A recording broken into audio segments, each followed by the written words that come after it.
Hi everyone, it's Katie from Chords Records. 50 years ago, amazing albums were released. 1976, what a transitional year. And I think I said it last year in my 50-year video, which I did around the same time last year.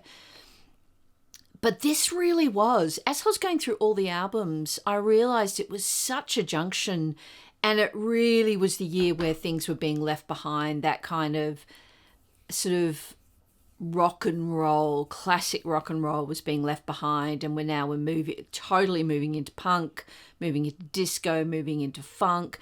And one of the big things, which you won't see many albums of yet because I'm going to do a part 2 later on, was rock.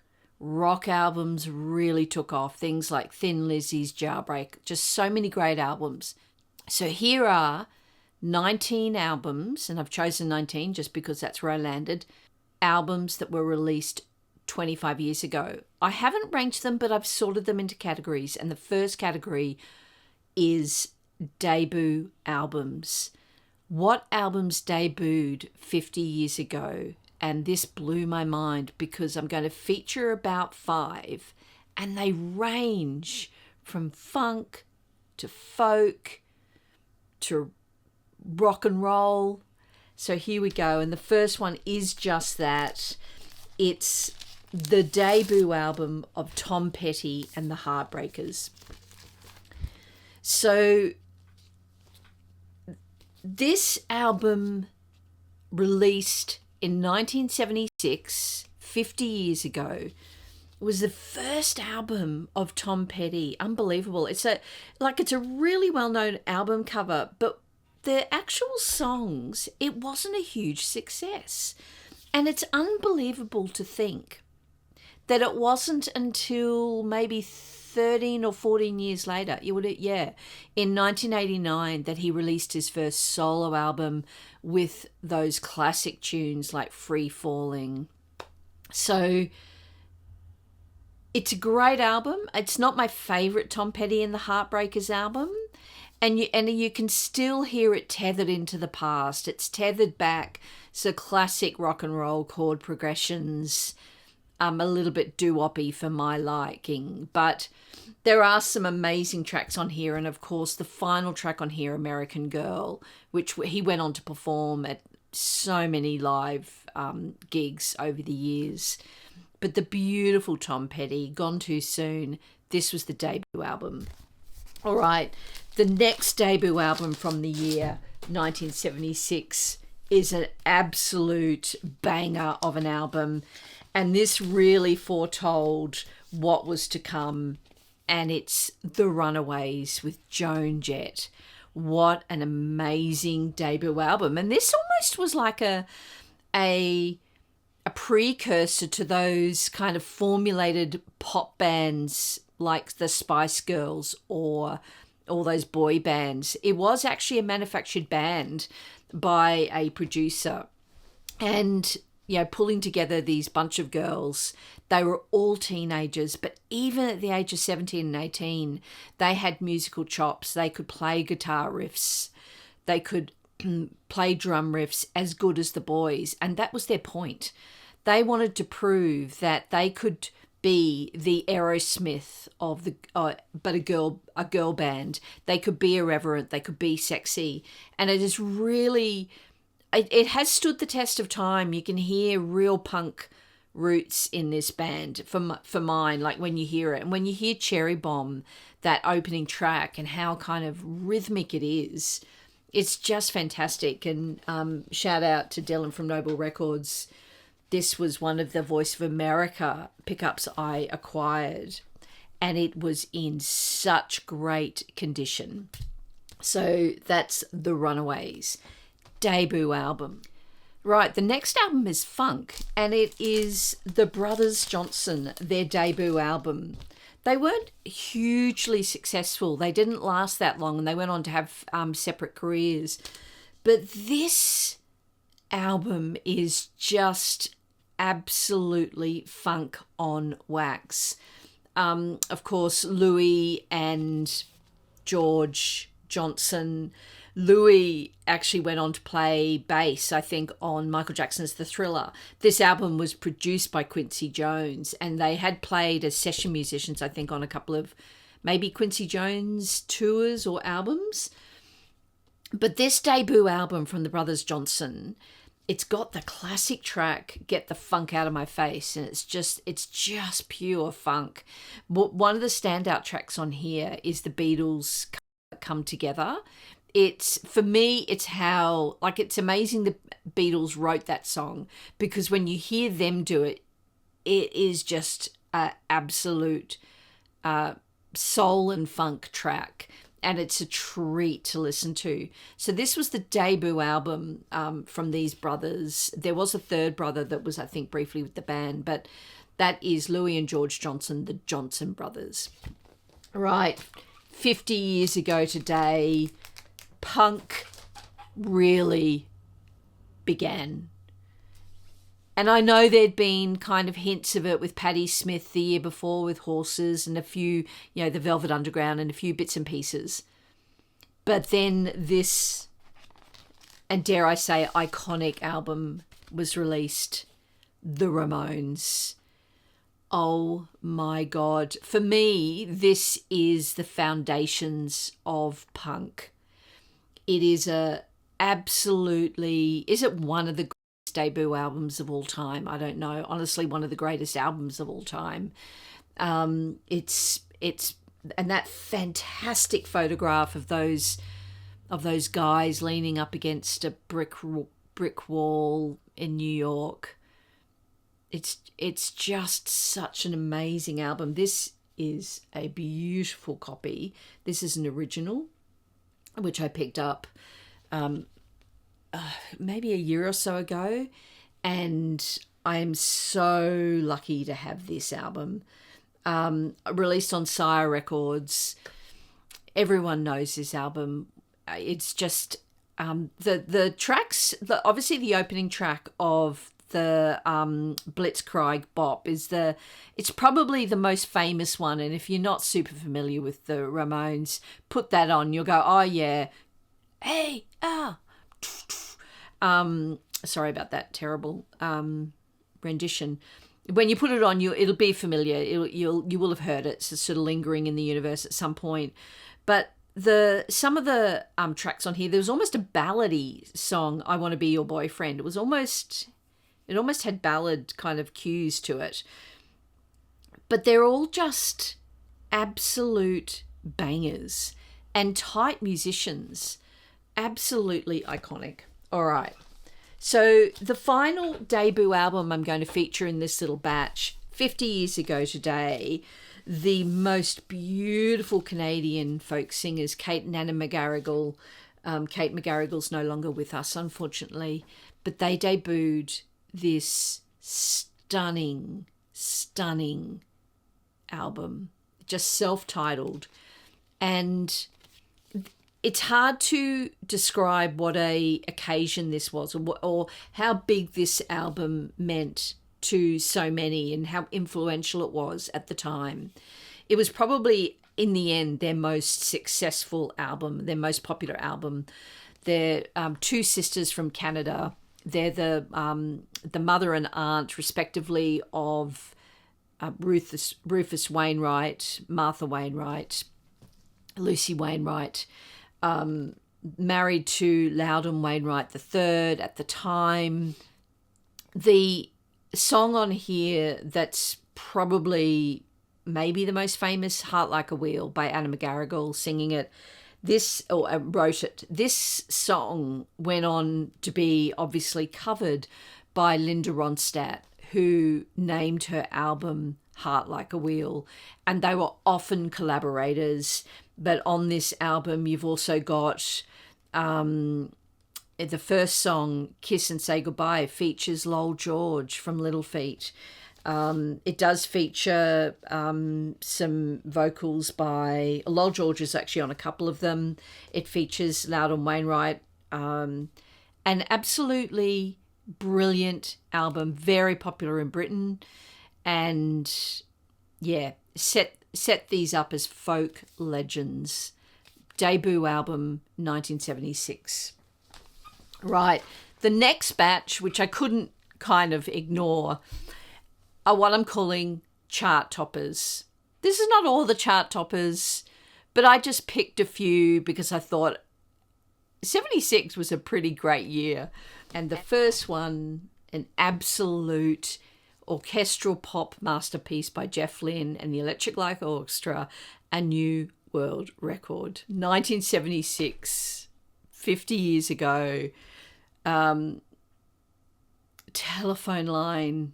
Can you even, oh my gosh, It's a Living Thing, or Living Thing is the name of the title. Produced by Jeff Lynne, all music and lyrics by Jeff Lynne. I mean, this guy was a freaking mastermind of this music.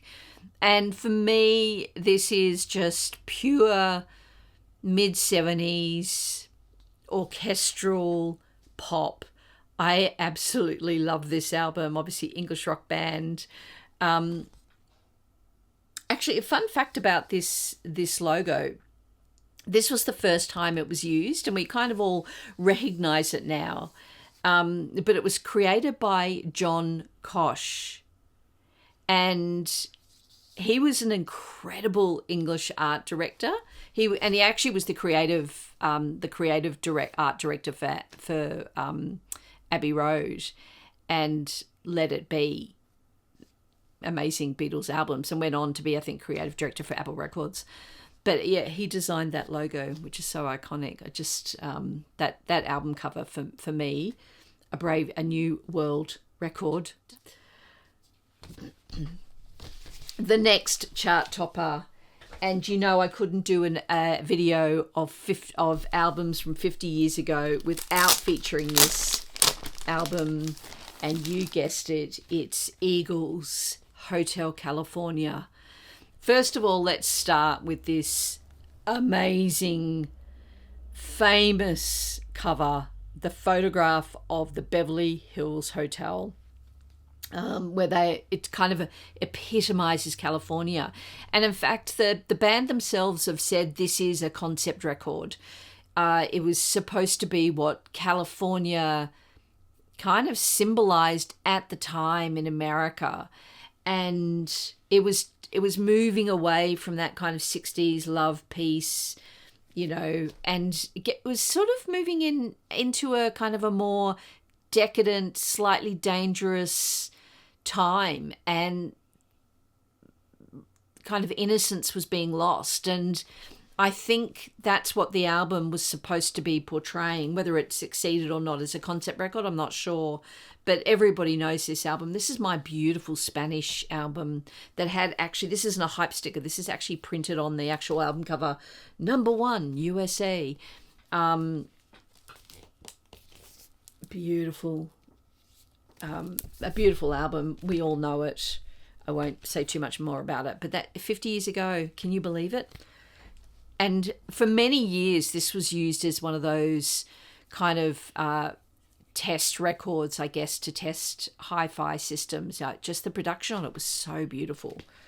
Still is. Stands up. I put it onto my, I've got like 5 turntables in this house, but I put it onto my best reference system. Sounds pristine.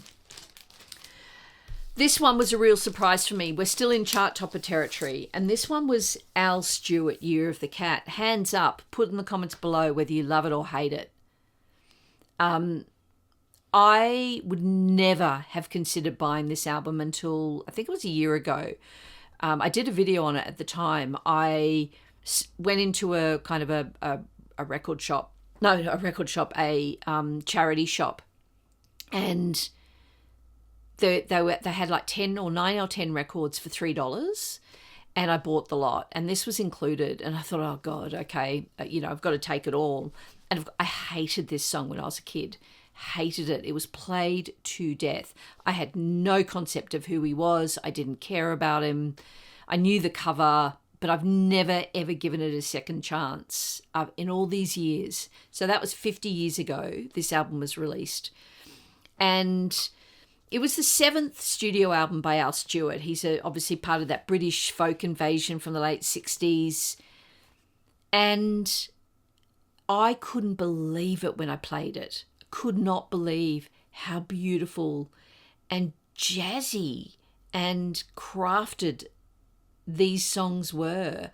And it just opened my eyes. I mean, obviously, with mature ears, I guess, and, a developed palate or a taste, I couldn't believe how great this album was. And I've since played it several times. Still not super fond of that song, probably because it's kind of, etched in my brain as, I'm trained not to like it. But the album is just stunning. So give it another chance if you feel like me. So that's Al Stewart, Year of the Cat. And there are a whole bunch of cat references, awful cover.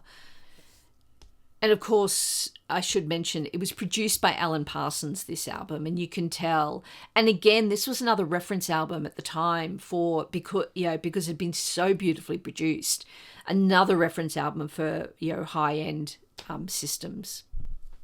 Right, the next batch of albums I'm going to feature is a genre I'm calling the storytellers. So these are kind of folk singers, songwriters, unique artists. And the first one I'm going to feature is Linda Ronstadt's Hasten Down the Wind. Hasten Down the Wind was a tune written by Warren Zevon. These two were friends and often, they were in the same circuit, if you like. And it's a duet with Don Henley, I think. And of course, the Eagles had been the backing band for Linda Ronstadt. This was like her 7th or 8th studio album by this stage, her second on Asylum. And it's such a beautiful album. And this is the album, and by this stage she was a megastar. She was selling millions of records. And this is the album that featured her, at the time, really famous cover of That'll Be the Day by Buddy Holly. And it's interesting to think about that, because in 1976 that song was now almost 20 years old, and it was old then. She was harking back to rock and roll, and she was introducing a whole new sort of audience to Buddy Holly and to that music. We'd come a long way in music since then. We'd been through kind of the 60s and now into the 70s, or moving now towards the latter part of the 70s to the 80s. Disco was happening, and she releases this album with That'll Be the Day on it, and it was a huge hit. And it was obviously a generation that could still remember that kind of music. I'm imagining there's a beautiful a cappella, like very short song on here, The Rivers of Babylon, that famous song. And it's just an a cappella with her and a couple of her always collaborators, Andrew Gold and Kenny Edwards, longtime collaborators of her. And it's just their voices doing this tiny little intro, and it doesn't go for very long. And the other standout on here is the Willie Nelson tune, Crazy. She does a beautiful version of Crazy on here. So 50 years ago today, Linda Ronstadt, Hasten Down the Wind. And then the next album, is this the best Joni Mitchell album she's ever put out? Possibly. Hijira. The beautiful cover photograph by Norman Seeff. So beautiful. And with the obviously classic tracks on here like Coyote and the title track Hijira. This was the album where she invites Jaco Pastorius on bass to come in, and she was moving into a jazz world. She wanted to move away from very kind of typical chordings and typical notations. And she was a jazz artist ultimately, or she is a jazz artist ultimately. And this is kind of where she went all in on it. I think it's her best album. I know there's probably some argument for Blue or Court and Spark, but for me, Hijira is it's a perfect album. It's a masterpiece. I love Jaco Pastorius, who also had a self-titled album released 50 years ago, Jaco Pastorius, which I'm not featuring. I might in a later video. But Hijira, the title track of this, when you hear those first opening notes of his fretless bass, it just moves me every time. All right. So Emmylou Harris released a beautiful album called Luxury Liner. I won't take it out of its very shiny cover, sorry, for the reflection, but this was the wonderful reissue by Rhino Records last year. They did a couple of Emmylou Harris albums and Graham Parsons. This is the best copy of this I have in my collection. I am a Emmylou completist, and Luxury Liner, having this beautiful copy released by Rhino last year, was so thrilling. And this album, she'd already had a career. Like, she was 1976. She'd been obviously performing with Graham Parsons for a couple of years before he died.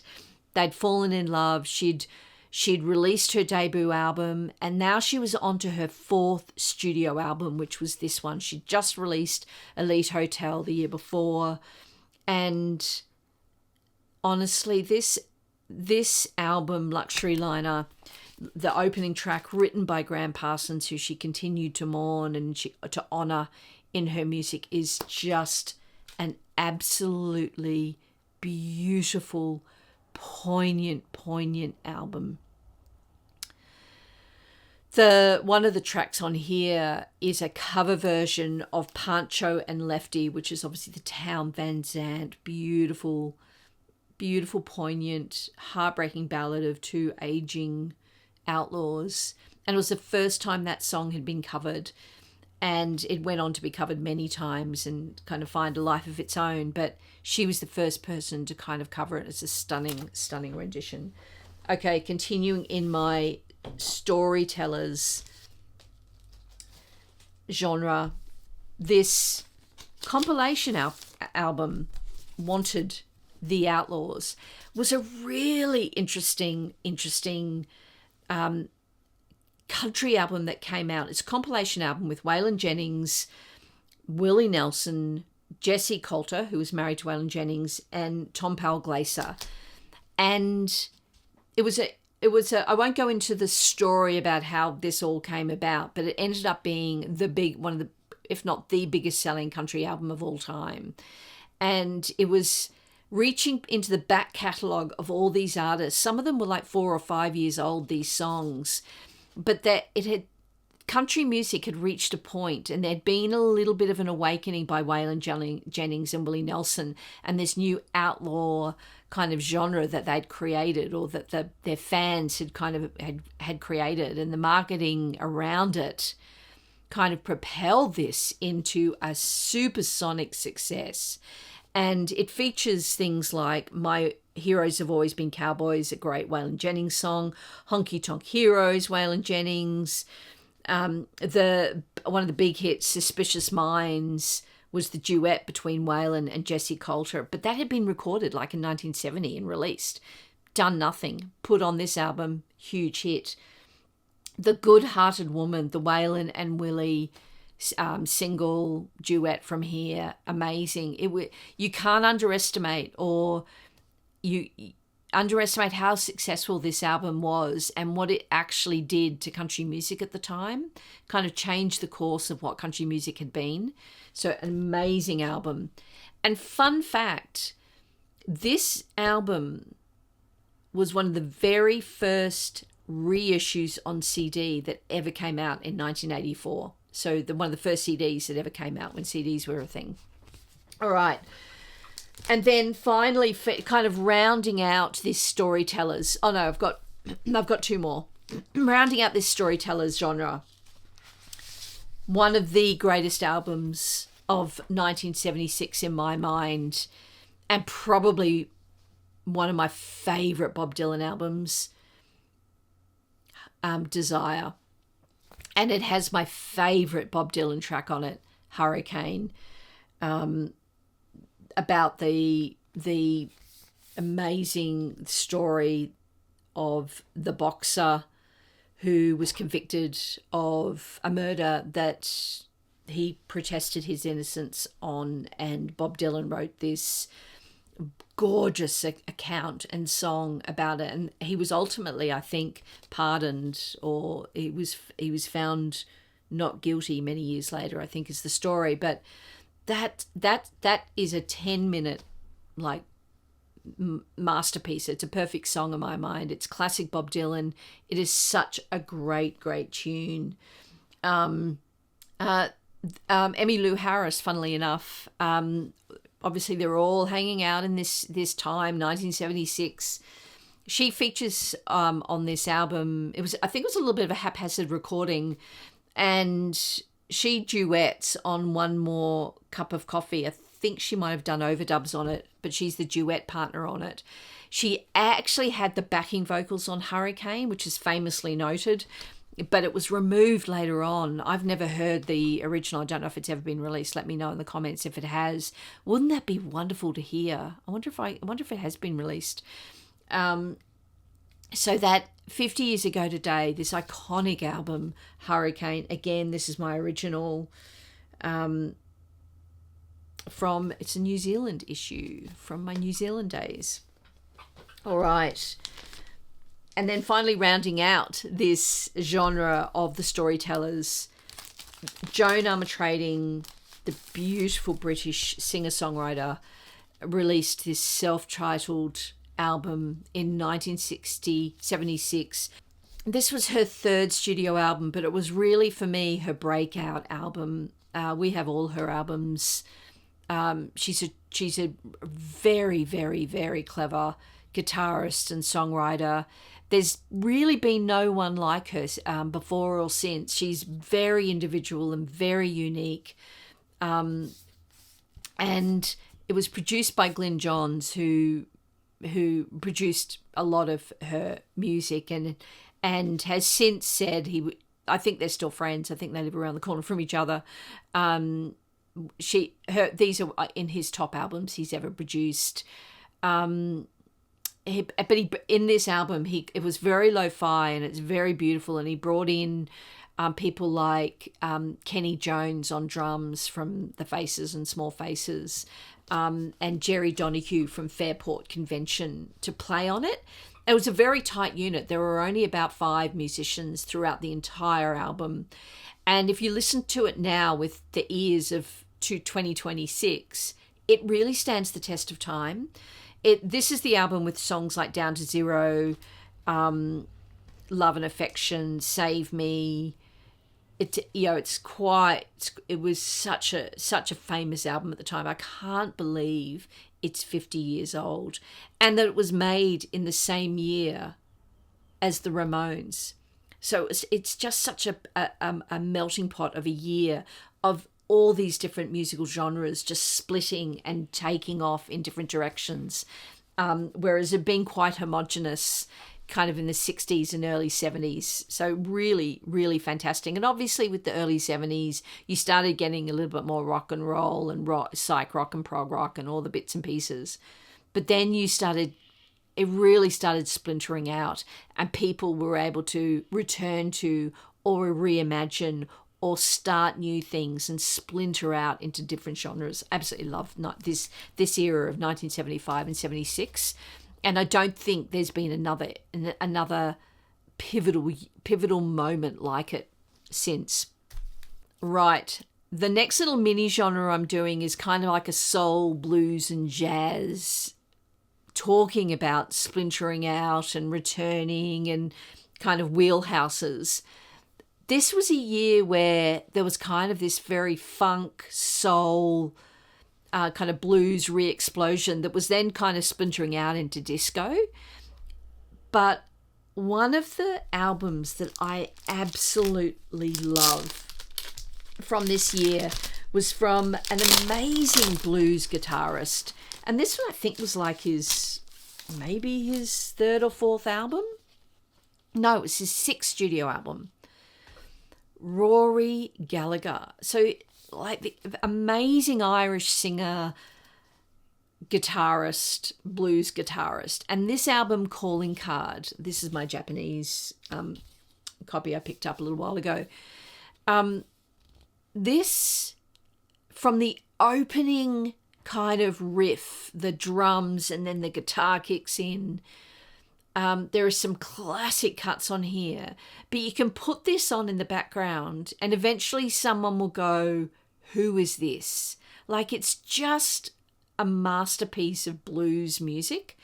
He's a talent. This guy was a talented blues guitarist and singer. There's instrumentals on here. There's kind of slower songs, but it mostly is that driving blues guitar kind of style music that Rory Gallagher has. And I love this album. I'm not super familiar with his catalogue. It's the only Rory Gallagher album I own.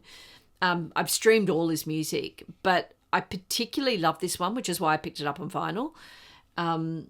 Tell me what you think about him, what you think, where you think he's placed in the canon of kind of blues music. I'd be very interested to know. And I also just love the album cover. Absolutely love it. So that's the first one of that genre. The next one was another one I picked up in that charity shop when I picked up Al Stewart, Year of the Cat. And it was another one which I could not stand. And that is George Benson Breezin'. Played to death on smooth jazz radio all through the 80s, 90s, 2000s. And I just never gave it the time of day. And when I picked up all these albums, there were a couple in there that I wanted to listen to. I put on Year of the Cat. I put on this one, and they both blew my mind, and I kept them. And I apologise to anyone who loves George Benson and realised what an iconic artist he actually was. And I think maybe this album, or didn't do him justice ultimately in the end. But it is just an amazing jazz album. The song Breezin' and This Masquerade, obviously the two really big hits from here. I think it won Grammys. It was huge. And it came out 50 years ago today. The final in this little genre is one of the greatest albums of all time. Stevie Wonder, Songs in the Key of Life. It's one of the greatest albums of all time. 50 years ago, Stevie Wonder puts out his 18th, can you believe it? 18th studio album. A double album, and what an absolute treat. Masterpiece. Huge album. Debuted at number one. Won Album of the Year in the Grammys. Honestly, funnily enough, George Benson plays on this album, so they're all hanging out together. This is the one with Sir Duke on it, about Duke Ellington, which, the middle part of that song, and you can hear the kind of the chord progressions, almost that Duke Ellington. Oh, he was so clever, Stevie Wonder. I Wish, which was the lead single.